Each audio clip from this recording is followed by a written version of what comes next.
What is up, guys? Cyber Dragon for the win here with you with more Urban Rivals content. Today I'll be doing a quick deck profile. Not quick, I'm going to go pretty in depth on my half split Komboka Riots deck. This is currently the ELO deck that I'm using at the moment. Currently I'm standing at like 5 something ELO. I really want to get a top 35, which is around, middle 600s. Hopefully I can get there, but if not, I'm happy with the progress that I'm making at the moment. So to get started, there's a lot of changes. I'm actually playing a different iteration of the deck at the moment. So a lot of playtesting, but I think this is a solid shell, and then you can make changes from there because there's 1 or 2, 3 different little things you can do, but let's get into it. So Basalt, it's essentially a Murray, very solid card. If it gets SOA'd, it's not a solid card, but if not, it's just a very good card. It's Murray, Murray's still being played, and it's one of the oldest cards in the game that proves that it's, not banned, so it wasn't overpowered, and still being played, meaning it didn't get out power scaled by the newer cards. So the whole 8-2 plus 3 life is pretty solid. C to CR, so I think the meta sort of what I'm looking at is you want to get a lot of plus 5s. You want to get those extra points. Sita is a hit or miss. And when she's good, she's pretty good. And when she's bad, she is terrible.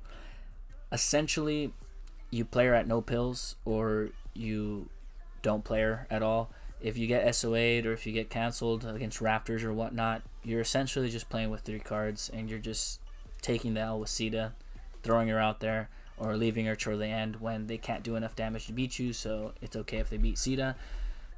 She's a difficult card, but I feel like she's strongest when you just no-pill opener in response. Usually they don't, for some reason they don't see that coming, and if you can get a no pill opener and get that 4 damage and that 1 pill and life back, you pretty much win from there.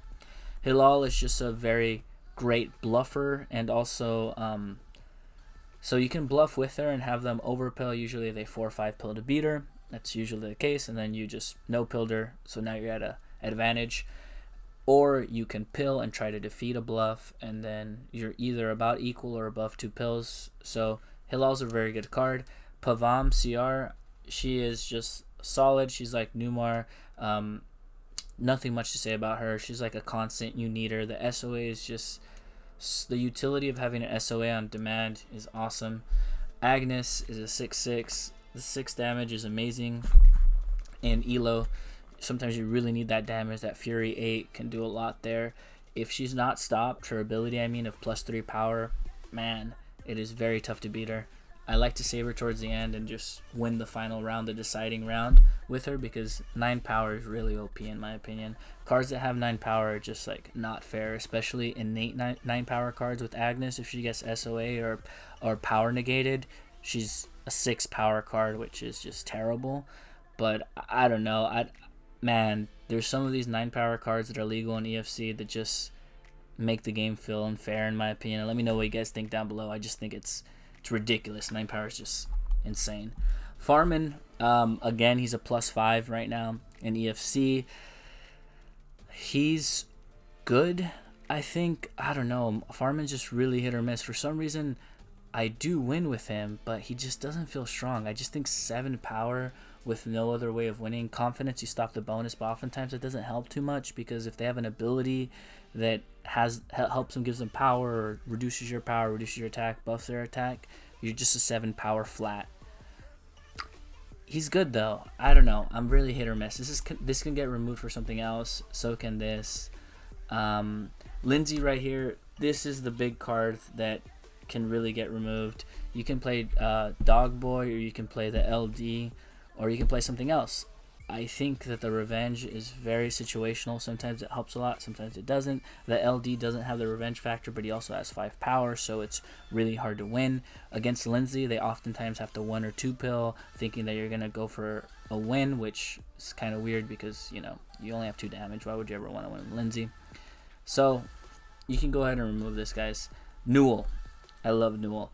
Newell is such a great card. Yes, it's very hard to win with him because, he only has 7 power and no other modifications, but he's a great bait. He's a great bluff. You just throw him out there. People assume that you're going heavy and trying to remove their pills, and they remove them for you. They beat Newell, you take some damage, but now you're at like a plus 5 pills differential, and from there, should be easy win. Other than that, if you go against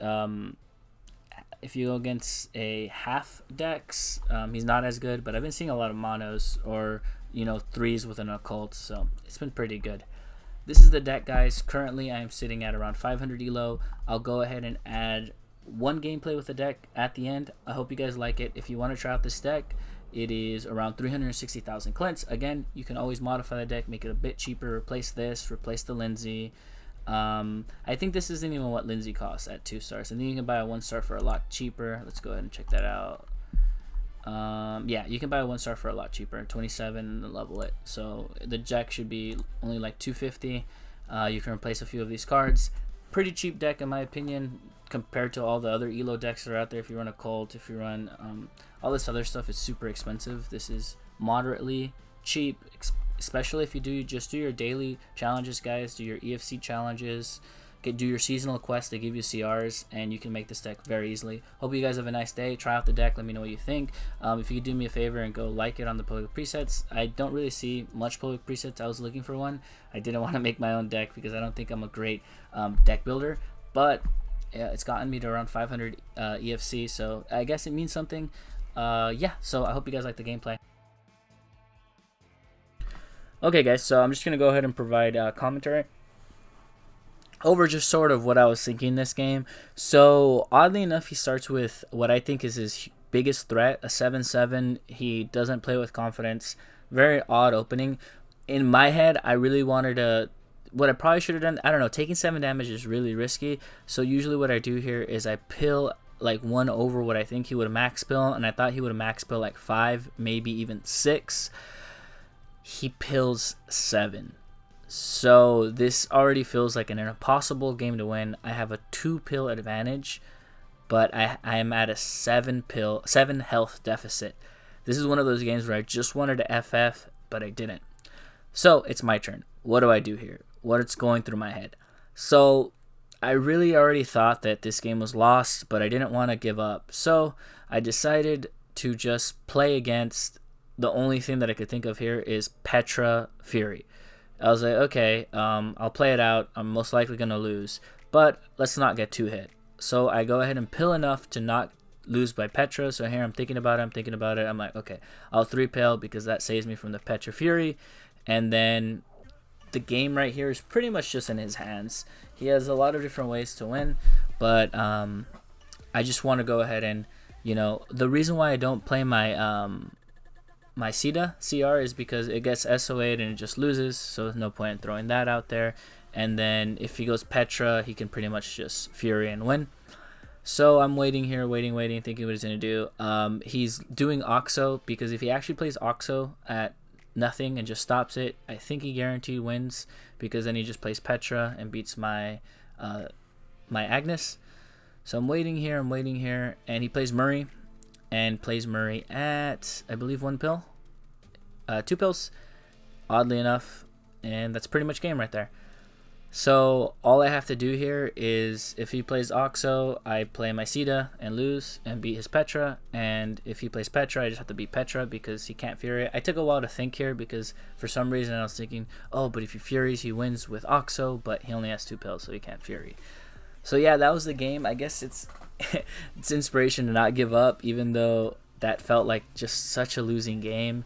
To only have a 2 pill advantage and be down 7 health, like I value pills over health, obviously.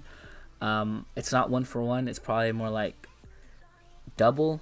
Honestly, I would put a pill at worth like 2 health in my opinion. So it was such a big advantage there.